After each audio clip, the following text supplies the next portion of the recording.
Right, it has all kicked off in the last 24 hours. It's been most exciting in the world of milk floatery. Because I got sent two stories. First one by my good friend Mr. Glenn Powell, thank you Glenn, for sending me the story that the BBC ran yesterday, which is that the House of Lords has asked the government to sort out misinformation on milk floats. This has all gone very George Orwell. I think George Orwell was bang on. What he got wrong was the date. He was 40 years out, that's all. It's not 1984, it's 2024. But nevertheless, it is all happening. The House of Lords Climate Change Committee must counter misinformation about milk floats. Now, what they mean is people are finding out the truth. That's all it means. But no, it's misinformation. The reason is that sales are flatlined.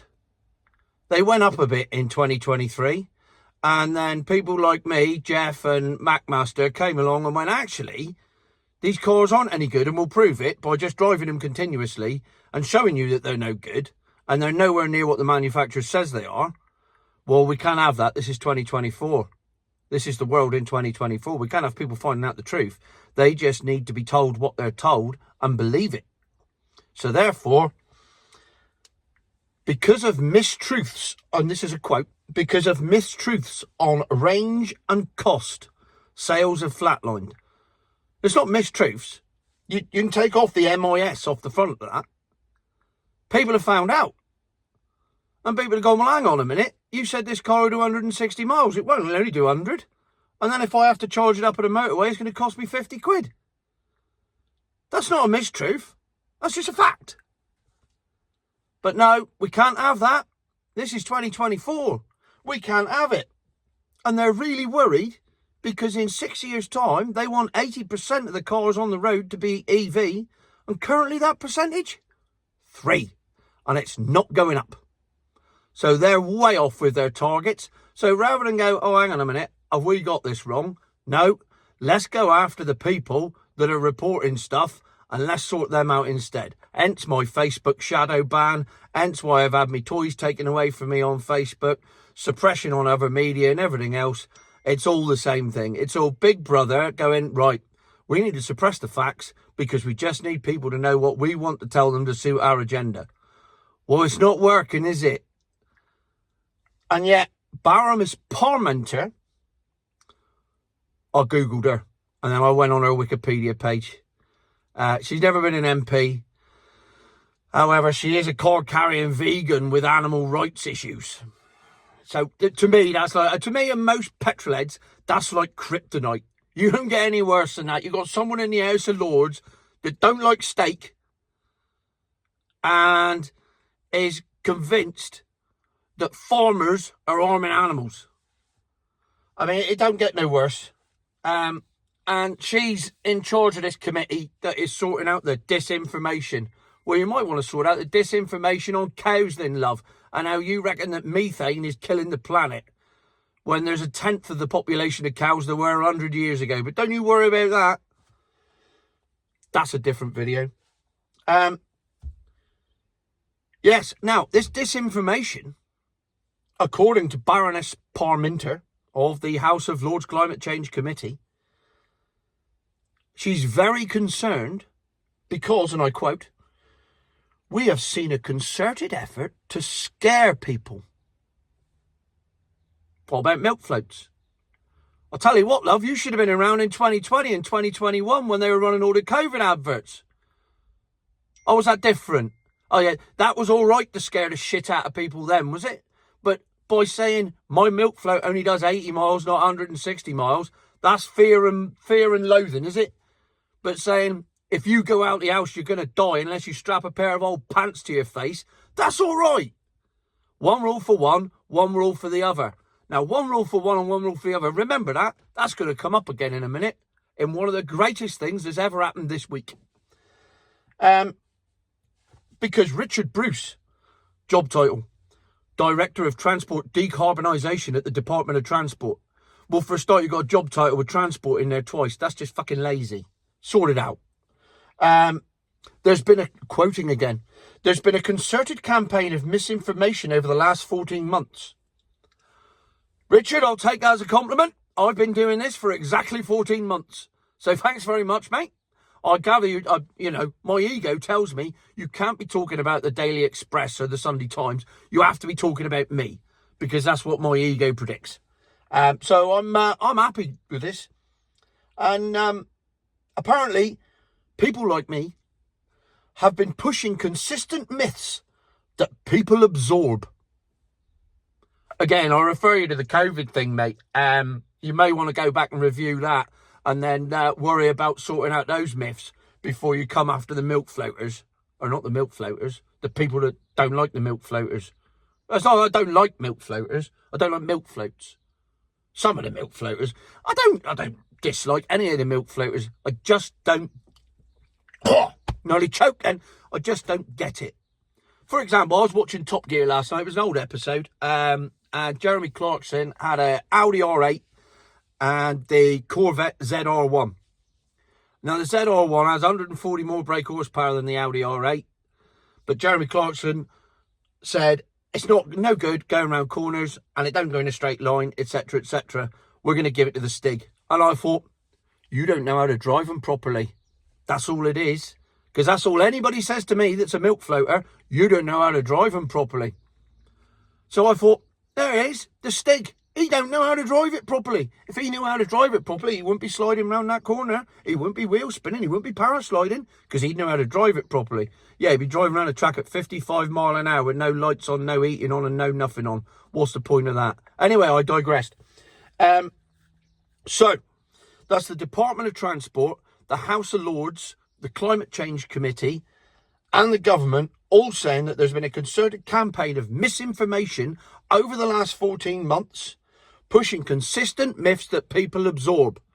Have you got that bit? Because this is vital. Because this morning I woke up and it actually got me out of bed, which is something these days, because if I can have a lie in, I will. This got me out of bed because this was a gift from the gods. The milk floatery gods have delivered. No, the V8 gods have delivered. If you remember, I did a video on Monday where I hammered Sadiq Khan for wanting to write off my Alfa Romeo that's done 179,000 miles now, simply to replace it with a milk float because it suited his agenda and he'd give me $2,000 for it. And I told him to piss off.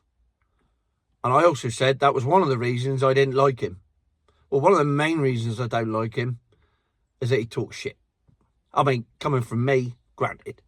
But this arrives this morning. It's on Twitter, X, GB News.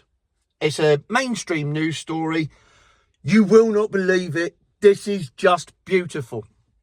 Misinformation, remember, last 14 months. Misinformation, mistruths. And I quote, Sadiq Khan has been slammed for misleading Londoners with his environmental claims about the expansion of Ulez. Get in! Advertising Standards Authority found claims about pollution levels weren't accurate. Who knew? Who knew?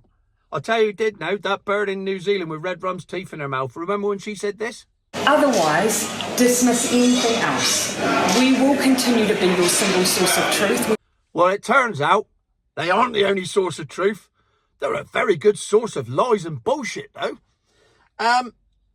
Transport for London, in one of their documents, and these were radio adverts. This is why it's gone to the Advertising Standards Authority. These were adverts that was played on the radio to every single Londoner to scare the shit out of them.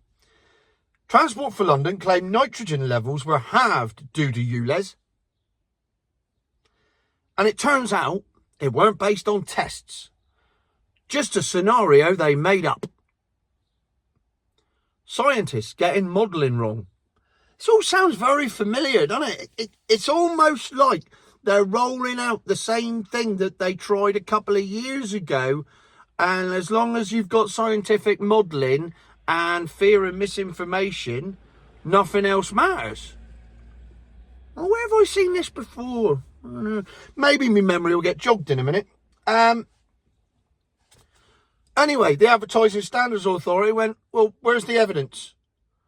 And they went, there you go. And they gave them the scenario. And they went, no, where's the evidence? Surely you've been out since Ulez has been started in other bits of London and you've done a test and it shows that it's half the pollution. No, we made a scenario up based on what we thought would happen. Well, that's fair enough, isn't it? So therefore, they were slammed for that. And then they said, one of the most polluted places in London is inside your car.